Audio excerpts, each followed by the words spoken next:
Pour Sonia Fortin, alors les 5 fruits et légumes, quelle est la proportion entre les fruits et légumes? Est-ce qu'on doit favoriser les légumes ou les fruits ou 50-50? Ben, en fait, je dirais que l'idéal, c'est vraiment d'y aller avec la variété et de consommer autant de fruits que de légumes parce que chacun apporte des éléments nutritifs qui sont différents. Donc, la variété est vraiment à promouvoir, là. Donc, moi, je vous conseillerais, en fait, s'il n'y a pas de diabète ou quoi que ce soit, qu'on n'a pas besoin de limiter tant les fruits, un apport autant équilibré en légumes et en fruits serait recommandé. Et il y a une question qui s'accroche à celle-là. Est-ce que les légumes doivent être mangés crus? Bien, en fait, c'est sûr qu'il faut y aller aussi selon les préférences de chacun.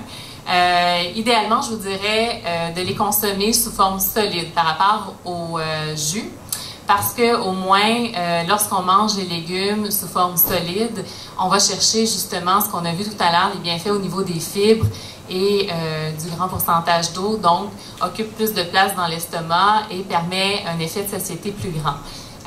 Mais bon, que ce soit cru ou cuit, l'important, c'est vraiment d'encourager la consommation puis d'en avoir à tous les jours.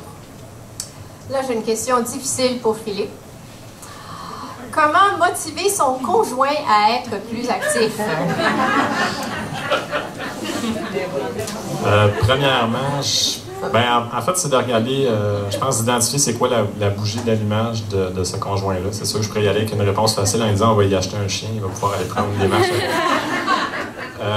Est-ce que le conjoint aime les activités plein air? Est-ce qu'il aime les activités seul ou en groupe? Est-ce qu'il préfère jouer au hockey, je sais pas, avec des amis? Est-ce que pour lui, c'est plus une source de chicane de faire de l'activité physique avec sa conjointe? Ça peut être aussi poussé que ça.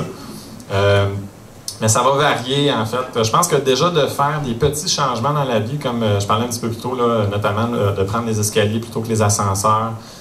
Je sais pas, ça peut être de débarquer peut-être 2 arrêts plus loin quand on prend l'autobus pour se permettre de marcher un peu plus ou de se stationner plus loin. Quand on va chez Ikea, là, combien de temps qu'on perd actuellement à essayer d'avoir la place qui est en face de la porte, puis qu'en bout de ligne, on a perdu 10 minutes, c'est enrageant, puis on aurait pu sauver ce temps-là, stationner plus loin, marcher un petit peu plus.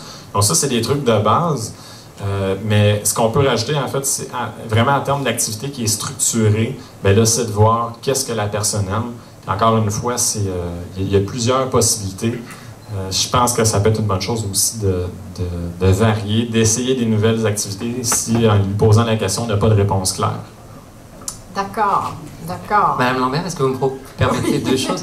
Deux choses. Première chose, quand on débute un programme d'exercice physique, c'est bien démontré que ce qu'on appelle dans le jargon, nous, le support social, d'avoir des gens qu'on connaît qui vont ensemble, ça va aider les gens à persister.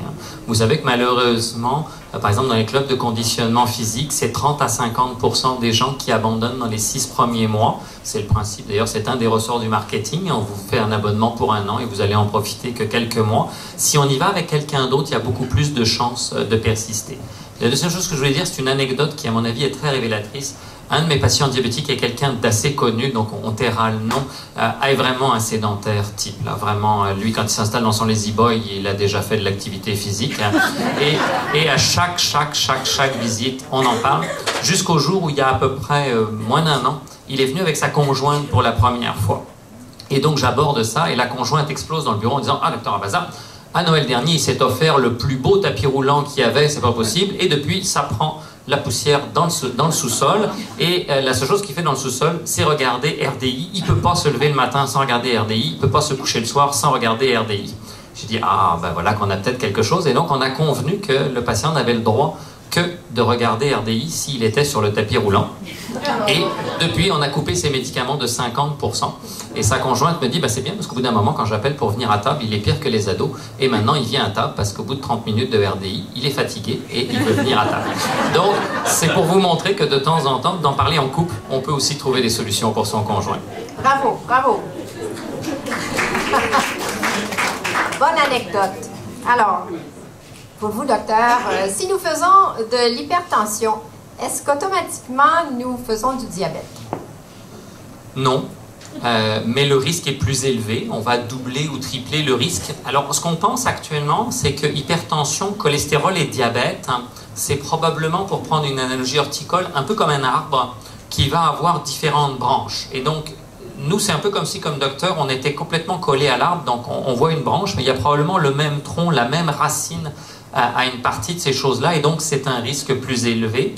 Par contre, les bonnes nouvelles, c'est que les conseils nutritionnels simples qu'on a donnés pour le diabète sont valables pour le cholestérol. Généralement, c'est ceux qu'on va donner. Perte de poids modérée, améliorer la qualité alimentaire, exercice physique. La seule particularité pour la pression artérielle, c'est que faire attention à la quantité de sel, à ce moment-là, a aussi un impact important. Et faites attention dans tous les aliments préparés. Et c'est une des batailles, par exemple, que Pierre Larochelle, un de mes collègues, mène. Essayer de limiter la quantité de sel, regarder la quantité de sel.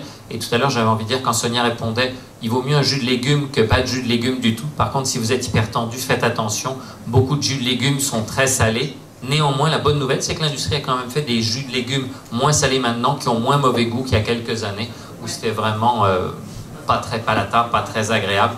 Donc, oui, il y a plus de risques. Non, ça ne veut pas dire qu'automatiquement, on va le développer. D'accord. Alors, pour Sonia Fortin, alors, que pensez-vous des suppléments de protéines de soya et quelle serait la dose que vous recommandez? Bien, en fait, je vous dirais que, puis ça c'est autant pour les suppléments de protéines de soya ou comme tout à l'heure on parlait des suppléments de calcium et vitamine D, quand c'est possible, allez-y avec des sources alimentaires. Les effets ont été démontrés et les résultats sont beaucoup plus marqués quand on prend que ce soit les protéines de soya ou calcium ou vitamine D sous forme alimentaire. Il y a beaucoup moins d'effets secondaires aussi. Alors, moi, je vous dirais, quand c'est possible, visez vraiment ces apports-là via l'alimentation. Bon, c'est sûr que si c'est impossible parce qu'on a des restrictions ou, bon, difficultés à atteindre au niveau des apports via l'alimentation, les suppléments peuvent être vraiment un compromis. Mais en fait, au niveau des suppléments, ça va être exactement ce qui a été noté, là. Donc, au niveau des protéines de soya, on vise exactement le même nombre, mais sous forme de suppléments. Et comme je vous dis, souvent, il peut y avoir des effets secondaires ou associés qu'on ne trouvera pas si on les consomme sous forme d'aliments. Alors, Philippe, comment réduire le gras de l'abdomen? Alors, l'alimentation, l'exercice, la gaine ou autre chose? Bon, évidemment, je pense que c'est sûr que parmi ces choix-là, c'est assez simple de répondre. Effectivement, que ça va être l'alimentation et l'exercice. La combinaison des deux est très importante. Même que je dirais à la limite que l'alimentation, en tant que kinésiologue, je pense que l'alimentation joue un rôle presque, en fait, plus important, selon moi. Pour ce qui est de la perte de poids au niveau, en tout cas la perte de gras au niveau abdominal, malheureusement, on n'a pas le contrôle là-dessus aussi facilement qu'on pense. Okay? Le gras, ça ne peut pas se perdre de façon localisée. Donc, souvent, je reviens un petit peu là-dessus avec les gens que je vois. Il ne faut pas se laisser avoir parce qu'il y a énormément de produits qu'on propose à la télévision ce qu'on mentionne, c'est que si on en fait le moins possible, qu'est-ce qu'on entend là? 10 minutes par jour, ça range facilement sous le lit, puis des arguments un petit peu bidons comme ça. Ça prend un minimum, malheureusement, ça ne marche pas comme ça. Donc, des exercices pour les abdominaux, c'est pas ça, malheureusement, qui va faire fondre les graisses, contrairement à ce qu'on pense. C'est sûr que ça peut avoir un impact sur la dépense énergétique, mais grosso modo, si ça va vraiment être le gras va s'oxyder avec un certain travail cardiovasculaire, donc ça prend de l'oxygène pour oxyder les cellules graisseuses. Donc, avec l'activité physique, oui, il y a un effet avec la musculation, mais c'est principalement là, les plus gros résultats ont été obtenus avec l'entraînement cardiovasculaire. Donc, de faire ce qui est des recommandations, en fait, on va parler d'activité physique qui est modérée à élevée. Et je peux même parler de très élevé pour un type d'entraînement qui s'avère efficace pour la perte de gras, si on veut.